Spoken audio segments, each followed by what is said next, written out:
નેત્રંગના જવાહર બજારમાં 80 લાખના ખર્ચથી વધુ રકમે બનેલ મુખ્ય માર્ગ 1 મહિનામાં બિસ્માર બનતા સ્થાનિકોએ આજરોજ વિરોધ નોંધાવ્યો હતો।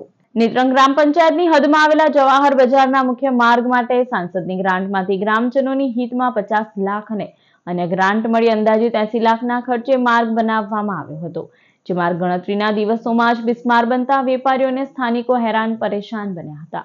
બિસ્માર બનેલ રસ્તા ઉપર ઉડતી ધૂળના પગલે લોકો ત્રાહિમામ પોકારી ઉઠ્યા હતા।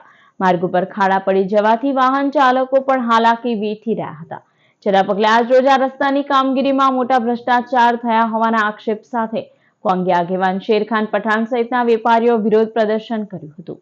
આ વિરોધ પ્રદર્શનના પગલે અધિકારી સ્થળ ઉપર દોડી આવ્યા હતા અને 5મી જાન્યુઆરી સુધીમાં રસ્તાની કામગીરી પૂર્ણ કરવાની ખાતરી આપી હતી। જો કામગીરી પૂર્ણ નહીં કરવામાં આવે તો પ્રદર્શનકારીઓએ 6મી જાન્યુઆરીએ કોન્ટ્રાક્ટરને બ્લેક લિસ્ટ કરવા સાથે નેત્રંગ ગામમાંથી પસાર થતો નેશનલ હાઈવે બંધ કરી આંદોલન કરવાની ચીમકી ઉચ્ચારી છે। આજ રોજ નેત્રંગ ગ્રામ પંચાયતની અંદર માન્ય સંસદ સભ્યશ્રીની ગ્રાન્ટમાંથી ગામના હિતમાં એમણે 50 લાખ રૂપિયા જેટલી રકમ આ રસ્તો બનાવવા માટે જવાહર બજારમાં ગ્રાન્ટ ફાળવેલી। કોન્ટ્રાક્ટર અને અધિકારીઓની બેદરકારીના કારણે આ રસ્તો એક જ મહિનામાં આખો રસ્તો તૂટી ગયો છે। નેત્રંગ જવાહર બજારના રહીશોએ વારંવાર પંચાયત હોય, તાલુકા પંચાયત હોય કે કાર્યપાલક ઇજનેરને રજૂઆતો કરેલી છે, અધિકારીઓને રજૂઆતો કરેલી છે, પણ હજુ સુધી આનું નિરાકરણ આવ્યું નથી।